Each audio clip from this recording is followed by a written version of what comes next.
Jesus saw the crowds, he went up a mountainside and sat down. His disciples came to him, and he began to teach them. And then comes the Sermon on the Mount. And then, as in our gospel lesson for today, you have heard it said of old, but I say unto you. You have heard it said of old, but I say unto you. You have heard it said of old, but I say unto you.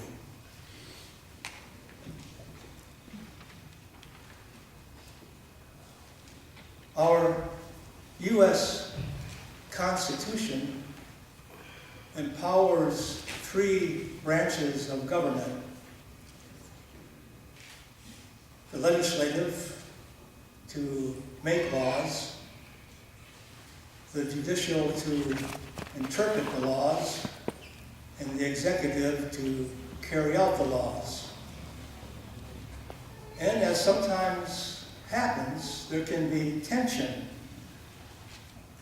between these 3 roles of government, which we're also experiencing today.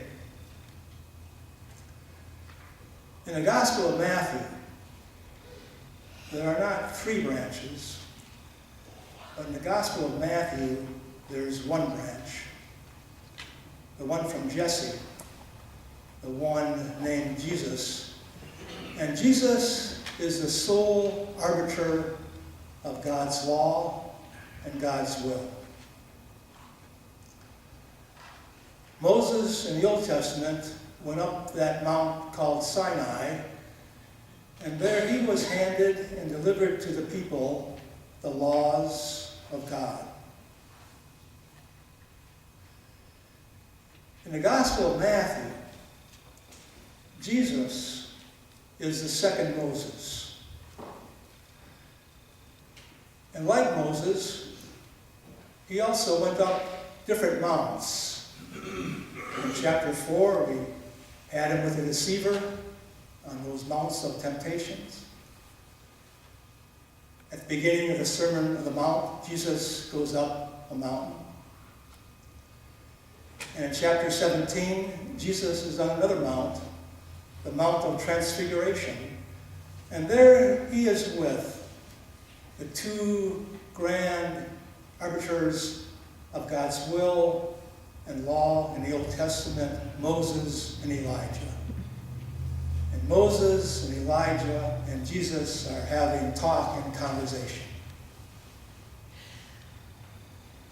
And then comes that voice from the cloud, "This is my beloved Son, in whom I am well pleased." And here other words are added, "Listen to him." And then Matthew says, after hearing these words from the cloud, they looked up and saw only save Jesus. Moses was no longer there. Elijah was no longer there. Listen to him. Listen to my son Jesus. This is the one who is the supreme arbiter of God's laws and God's will. Listen to him. He is the one who is going to fulfill all righteousness, how God intends things to be.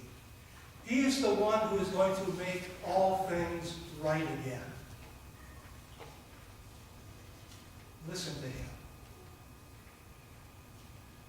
And what are we to hear right here in the gospel lesson for today? What are we to have our ears? What's going to be the landscape of God's kingdom as we hear it today?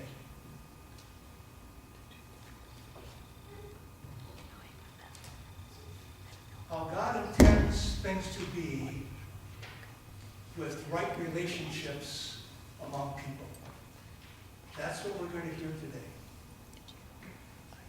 The greater righteousness, how God intends things to be, and here with right relationships among people. Now, Now you have heard it said of old, but I say this phrase happened 6 times. So we'll be hearing it 3 more times in another gospel lesson on one of these Sundays. But right here we have 3 times Jesus saying, you have heard it said of old, how Moses put forth the 5th commandment. But I say unto you, whoever is angry with his brother is liable for judgment. What is it about anger that can get in the way of right relationships among people? Now, anger is a feeling, an emotion. And feelings and emotions are part of being a human being. Sometimes I feel sad. Sometimes I feel disappointed. Sometimes I feel frustrated. Sometimes I feel excited. Sometimes I feel happy. Sometimes I feel angry. Feelings and emotions are like water out of a faucet. They just come. They just flow. And feelings and emotions are neither good nor bad. They are. They are not the problem. They are not the sin. What can get in the way of right relationships is how anger is expressed and the behavior that sometimes then come from anger. Let's take road rage. I'm driving down the highway. I'm cut off by a car. And what? I'm angry. Okay, that's okay. But how I express that anger and what I do with it with my behavior, that could become a problem. If I decide to speed up and cut that driver off, if I decide to roll down the window, and I don't have a gun, but pull out a gun and shoot, that behavior is the problem. That behavior is the sin.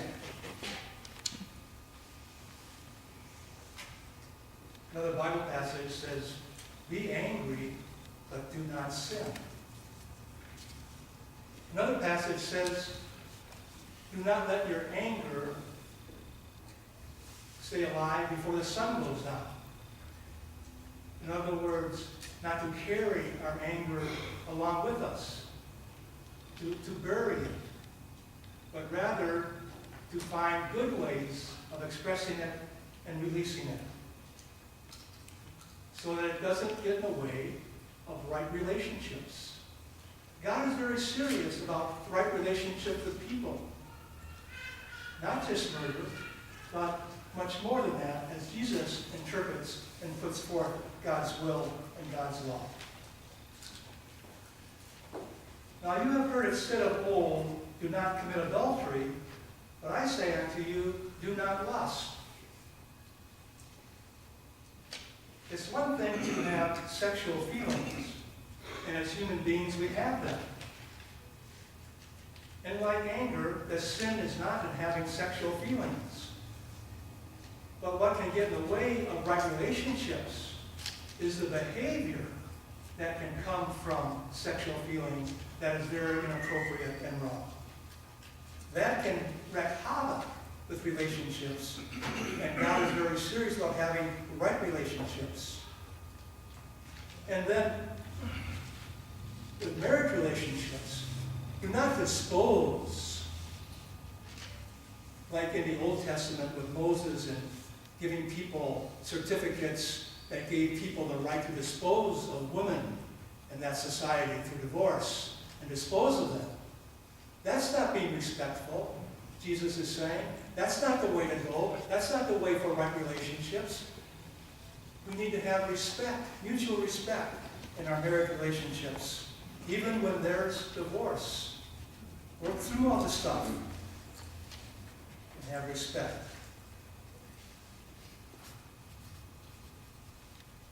And then we have that section of cutting off the right hand or left hand, talking off. That's all hyperbole. That's all hyperbolic language to magnify and stress how serious God is about right relationships among people. Now, culturally, there's something there about cutting off hand, thousands of, well, even some countries today kind of have that as a punishment. So Jesus is working with that culture. But I think, let's just say for us today, that he's using that language to magnify how serious it is that you and I work at having right relationships among people. Now it comes to the third one. Now you have heard it said, do not take oaths, do not swear. But I say unto you, let your talk among each other be yes, yes, and no, no. To have right relationships, we need to have openness, honesty, genuineness, not falsehood behind swearing on a stack of Bibles, taking all kinds of oaths, and Jesus says no. Let our relationships be genuine, authentic, open, honest, yes, yes, and no, no. Oaths are not needed. Swearing on a stack of Bibles is not needed. Yes, yes, and no, no.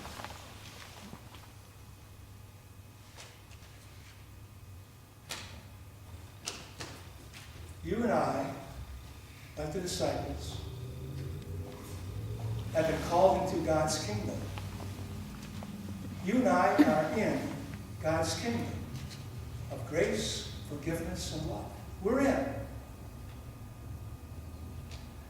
That's something to celebrate, to be thankful for. We're in God's kingdom. And now Jesus, in the Sermon on the Mount, begins to lay out the landscape, what the kingdom of God is all like. And right here he's talking about the shrub, the tree of right relationships. And God is very serious about that. So serious that Jesus goes to another mount, the greater Moses, goes to another mount, Mount Calvary, and there makes all things right. With you and I and God. Makes all things right. How God intends things to be. And now you and I, like the disciples of old, are also interested and concerned about working on right relationships in our world with people, as God intends things to be, as a greater righteousness, as the flaming torch of the church. In Jesus' name, amen.